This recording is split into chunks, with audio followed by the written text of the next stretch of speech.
నమస్తే అండి. Welcome to సనాతన స్టోరీస్. కార్తీక పురాణం 2వ అధ్యాయం. సోమవార వ్రత మహిమ. కుక్క కైలాసానికి వెళ్ళుట.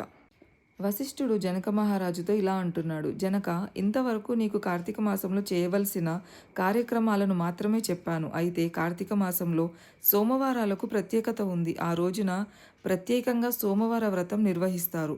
ఎంతో మహత్తు కలిగిన ఆ సోమవార వ్రత విధానాన్ని, దాని మహత్యాన్ని గురించి చెబుతాను. సావధానంగా విను అని ఇలా చెప్పసాగాడు. కార్తీక మాసంలో సోమవారం శివుడికి అత్యంత ప్రీతికరమైన రోజు. ఆ రోజున స్త్రీ కానీ పురుషుడు కానీ ఏ జాతి వారైనా కానీ రోజంతా ఉపవాసం ఉండాలి. నదీ స్నానం చేసి తమ శక్తి కొద్దీ దాన ధర్మాలు చేయాలి. శివుడికి బిల్వ పత్రాభిషేకం చేసి సాయంత్రం నక్షత్ర దర్శనం తర్వాత అల్పాహారం తీసుకోవాలి. ఈ విధంగా నిష్ఠతో ఉంటూ ఆ రాత్రంతా జాగరణ చేసి పురాణ పఠనం చేయాలి. ఉదయం నదీ స్నానం ఆచరించాలి. నువ్వులను దానం చేయాలి. తమ శక్తి కొద్దీ పేదలకు అన్నదానం చేయాలి. అలా చేయలేని వారు కనీసం 3 బ్రాహ్మణులకు తృప్తిగా భోజనం పెట్టిన తర్వాత తాము భుజించాలి. ఈ కార్తీక సోమవార వ్రతం కేవలం భక్తి సంకల్పంపైనే ఆధారపడి ఉంటాయి. పెద్దగా పూజాధికాలు నిర్వహించలేని వారు సైతం కనీసం ఉపవాసం ఉంటే కార్తీక సోమవార వ్రత ఫలితాన్ని పొందగలరు. ఇందుకు సంబంధించి ఒక ఇతిహాసం ఉంది. దాన్ని మీకు తెలియజేస్తాను. సావధానంగా విను అని చెప్పసాగాడు. కుక్క కైలాసానికి వెళ్ళుట. పూర్వకాలమున కాశ్మీర్లో ఒక బ్రాహ్మణుడు ఉండేవాడు. అతడు పురోహిత వృత్తిని చేపట్టి తన కుటుంబాన్ని పోషించేవాడు.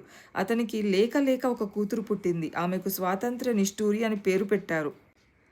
తండ్రి ఆమెకు సౌరాష్ట్రకు చెందిన మిత్రశర్మ అనే సద్బ్రాహ్మణుడికి ఇచ్చి పెళ్లి చేశాడు. అయితే ఆ బ్రాహ్మణ యువకుడు 4 వేదాలు శాస్త్రాలు అభ్యసించడం వల్ల సదాచారపరుడై ఉండేవాడు. భూతదయ కలిగి ఉండేవాడు. నిత్య సత్యవాది. నిరంతరం భగవన్నామస్మరణ చేసేవాడు. ఈ కారణంతో ప్రజలంతా అతన్ని అపర బ్రహ్మ అని పిలిచేవారు. ఇంతటి ఉత్తమ పురుషుడికి భార్య అయిన స్వాతంత్ర అందుకు భిన్నంగా ఉండేది. యవ్వన గర్వంతో కన్ను మిన్నుగానక పెద్దలను దూషించేది. అత్తమామలను భర్తను తిట్టడం, కొట్టడం, రక్కడం చేసేది. పురుష సాంగత్యంతో వ్యభిచారిణి అయి తన ప్రియులు తెచ్చిన తినుబండారాలు, బట్టలు, పువ్వులు ధరించి దుష్టురాలై తిరగసాగింది. ఆమె తమ వంశాన్ని అప్రతిష్ట పాలు చేస్తోందని అత్తమామలు ఆమెని ఇంటి నుంచి వెళ్ళగొట్టారు.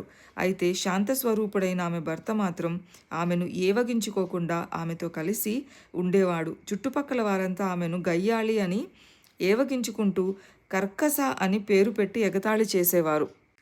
ఇలా కొంతకాలం తర్వాత ఆమె ఒకనాటి రాత్రి తన భర్త గాఢ నిద్రలో ఉండగా ఒక బండరాయితో అతని తలపై కొట్టి చంపింది. మిగతా భాగం పార్ట్ 2లో చూసేయండి. సనాతన స్టోరీస్ని సబ్స్క్రైబ్ చేసుకోవడం మర్చిపోకండి. సర్వేజన